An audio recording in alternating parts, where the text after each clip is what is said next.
2024 is already off to a banging start. Why, you ask? Well, because of this. Say hello to the all-new Aprilia RS 457. Now, we saw it a while back at the premiere of the MotoGP in India. After that, it launched at IBW, and now after all this time, we finally get a chance to swing our leg around it, and I couldn't be more excited. Welcome to the Evo India YouTube channel, and welcome to the first ride review of the all-new Aprilia RS 457. Now, before we go ahead, don't forget to share this video with like-minded enthusiasts. If you like this video, do give us a thumbs up, and also smash that bell icon to stay notified for all things thrill of riding.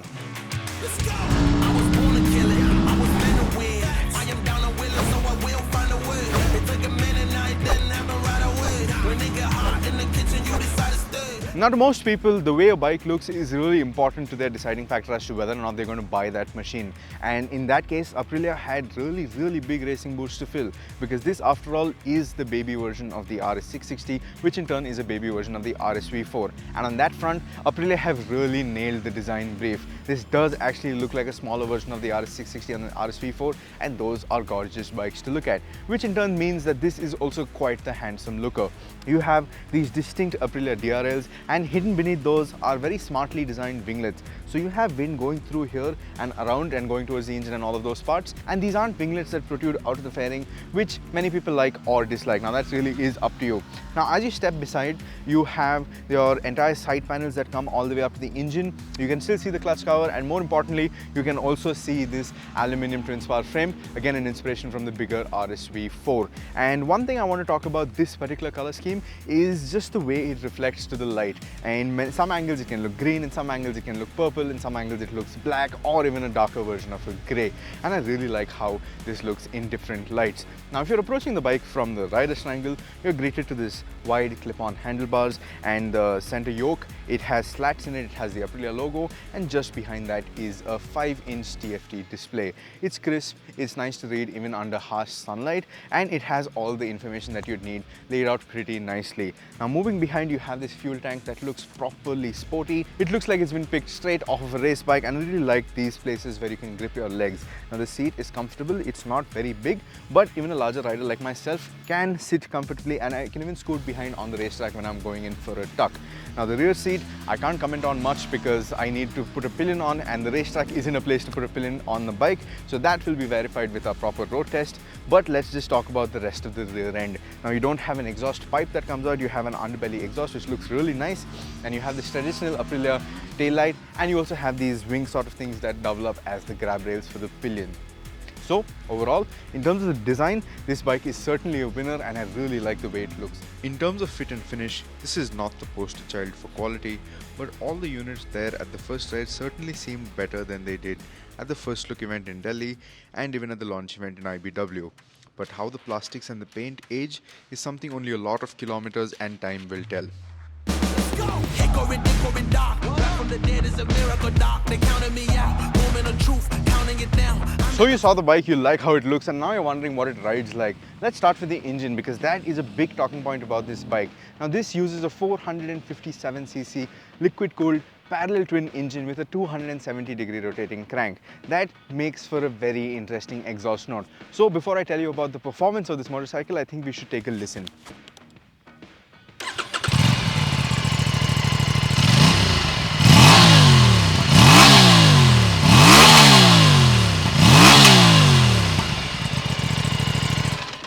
That 270-degree rotating crank makes for a really interesting exhaust note, and it really does sound like a proper big bike in that regard. In terms of performance, like I said, we're dealing with a 457cc parallel twin engine. In terms of the outright performance numbers, you're dealing with 47 bhp at 9,400 rpm and a big wave of torque that is 43.5 newton meters of it at 6,700 rpm. Now, this makes for a really engaging and exciting motorcycle, and if you remember those numbers, they are more healthy than all of its competition. So that could be the Ninja 400, the RC390, and even the parallel twin Yamaha R3.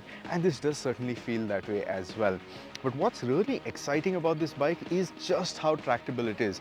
There is a lot of power available across the rev range. It's almost like this has two stages of power in terms of the way it delivers its power. So from idle to around 4,500-5,000, there's a wave of torque. You can comfortably ride around in fourth gear at ridiculously low speed, say even 20 kmph. You can comfortably do that. And when you get on it, it immediately starts to surge ahead and pull very cleanly without any juddering, without any cluttering, none of that. Around 4,500-5,000 RPM, you feel the second wave of power kick in, and when you get on the gas at that point of time, the engine really comes alive. There are a lot of noises happening around you, and there's also this nice induction sound that you can hear. So overall, this entire package, in terms of the sheer audio pleasure you get, is pretty nice, and even in terms of the performance, it is pretty great. Like I said, tractable is one thing, but even in the top end of the rev band, you have a lot of performance and it feels really nice. The power delivery is extremely linear, so you can make mid-corner corrections very easily without unsettling the bike, and even the overall outright power is quite good. Now, Kari has a really short straight. It's not one where you're going to easily find top speeds, but despite that, with my heavy frame on the bike, I could easily clock 160 kmph in fifth gear before I had to get on the brakes hard and do anything else.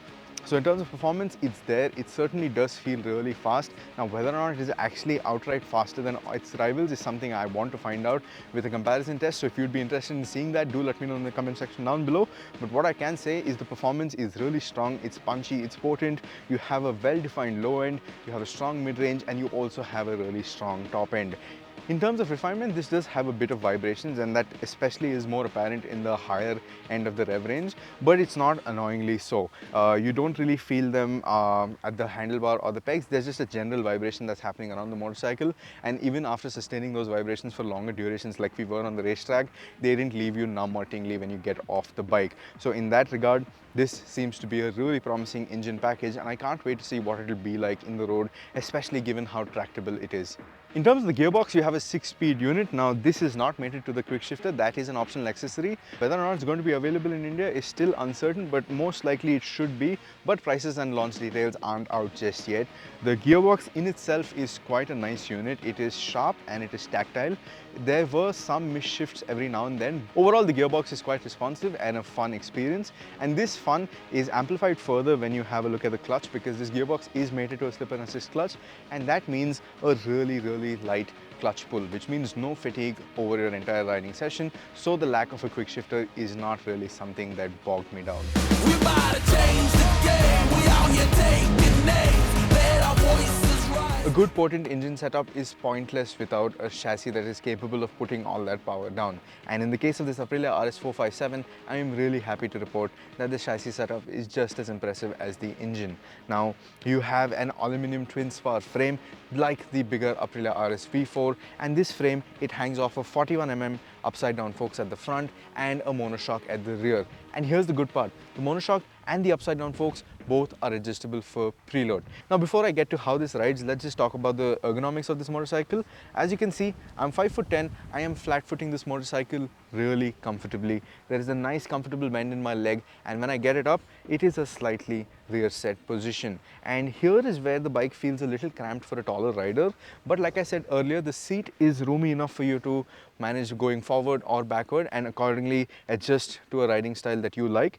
Now, the only real gripe I have with this particular setup is the pillion foot peg. It comes in the way of my leg when I'm in riding position, and that can be looked past if you adjust your feet position, but that is something to take note of. And as for the upper body is concerned, you're reaching to a clip-on handlebar setup, but this clip-on handlebar is not as low as it would be on a race bike, and it's fairly comfortable. Your reach to it is not fully extended, so you're not already by default in a tuck position, and when you want to get into a tuck position, you come behind and the tank is accommodating enough for you to get into a full tuck. So overall, the riding position is really comfortable. Now let's talk about how this rides.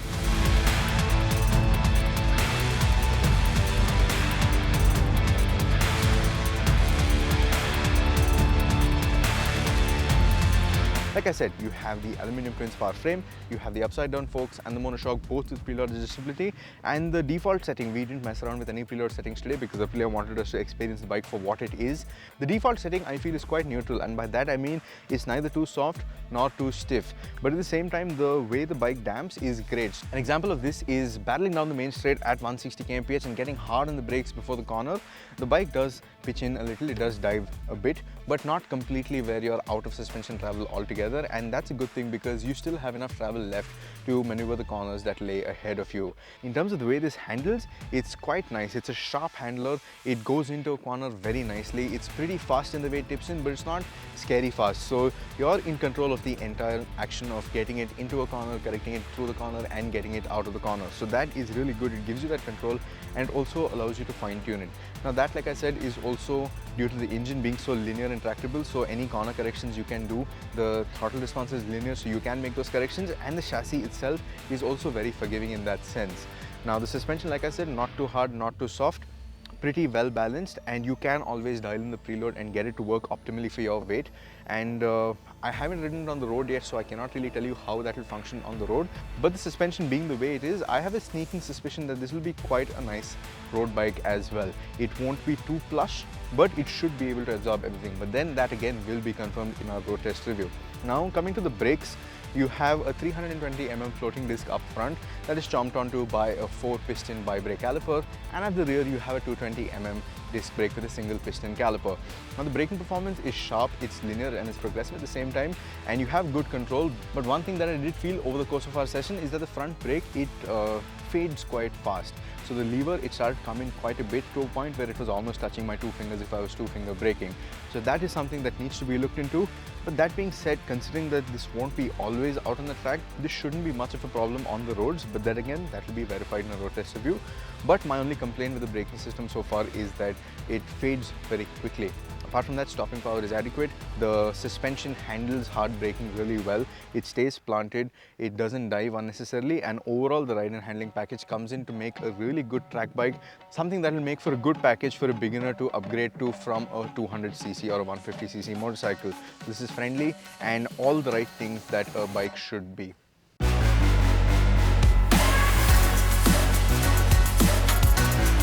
Now one more thing I want to talk about the chassis department is these tires. Now these are TVS Eurogrip tires that have been developed for Aprilia. So as you can see, it has the Aprilia branding on the tire, and these tires are actually great. Edge grip is amazing, carry how much of a speed, it stays planted and it inspires a lot of confidence, and again that just goes well with the overall theme of this bike, which is one that is friendly, forgiving but fast at the same time.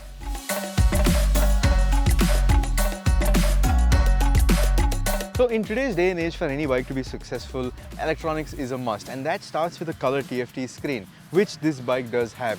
You have a 5-inch TFT unit that is bright and visible even under harsh sunlight, and there are multiple modes that you can cycle through as well. You have the first layout, which is essentially your rev counter, your gear position indicator and your speed, and then you can cycle through different display modes that give you different types of information. So you have your trip A, trip B information, which shows your top speed, fuel economy, all of that. Then you have an engine temperature service due and what the status of your connectivity is. Then you can cycle through another layout with a lap timer. Then you can also go to your paired device. So if you do connect a device to the screen, you can control things like your music, your apps and all of that. And you have a phone call section as well. Now coming back to the main screen, you also have riding modes. Now there are 3 riding modes to choose from, and it's very simple to change these modes. All you do is click on the mode button under the starter button. You have Eco, you have Rain, and you have Sport. Now changing these modes is very easy, you can even do it on the fly. Change the mode, close the throttle and the mode changes. You also have traction control, and there are 4 different levels of traction control, and I say 4 if you're counting off as a mode as well. So you have off, you have 1, 2 and 3, and you also have the ability to change these on the fly, just cycle through the modes. And when you reach the first level of traction control, which intervenes the least, you can also long press this down arrow on the switch cube and switch it off altogether. Then you also have the ability to switch ABS off at the rear, and switching ABS off at the rear engages a second map for the ABS, where the front ABS is not as intrusive. For that, however, you have to stop the bike and long press the mode button, and you can get a message on the screen saying rear ABS disabled, and when that happens, the ABS on the front of the otherwise dual channel ABS system becomes less intervening. So overall, this feels like a very comprehensive and a very complete electronics package, and one that works pretty well. So the traction control it has different levels of intervention. I kept it at ETC2. I didn't feel like it was holding me back in any way, and at the same time I also have the safety net that if I give a little too much gas, it will hold me and keep me safe. Same with the ABS, right? So you can keep it on if you want at both ends, and if you know you're going to be riding harder and you don't want the ABS to intervene, which it didn't even once when I had it on the second setting, you can do that, and you can also back it into corner. But I am not Lorenzo, who's here with the Aprilia MotoGP team, so I can't back a bike into a corner, but given the right hands, you can do all that stuff as well. And the good part is controlling this is very easy, it's very intuitive. You have backlit switch gear, everything feels pretty good, and that's a nice thing.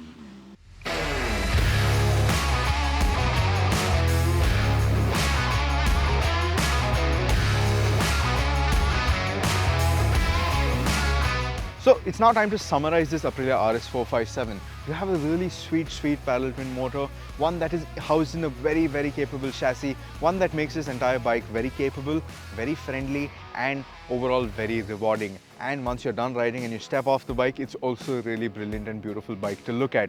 So, should you be spending rupees 4.10 lakh ex-showroom on this motorcycle? Let's add some context here. At 4.10 lakh rupees ex-showroom, this is quite a bit cheaper than the newly launched Yamaha R3. This is a whole lot cheaper than the Ninja 400 by Kawasaki, and it's a bit more expensive than the current gen KTM RC390, which we all know is due for an upgrade soon.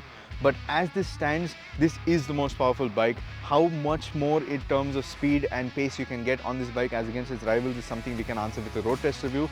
But on the face of it, it's a really capable machine. It's pretty fast, it's pretty rewarding and forgiving at the same time. And I feel like this has a more comprehensive electronics package than all of those bikes as well. But should I recommend that you go out and buy one blindly? First, go and take a test ride, that's always a must. And second, know that we don't know what the reliability of this bike is going to be, because this is an all new product, a first from Aprilia, which is a motorcycle for India, for the world. It's manufactured here in Baramati, and we don't know how the reliability is going to be, nor do we know what the service is going to be like either. Those things only time will tell, but for the time being, as a bike, as a package as it stands right now, I would certainly recommend the Aprilia RS 457. But I also want to know what you think of the Aprilia RS 457, which you're going to let me know in the comment section down below. And as always, thank you for watching. Let's go. I was born to kill it. I was meant to win. I am down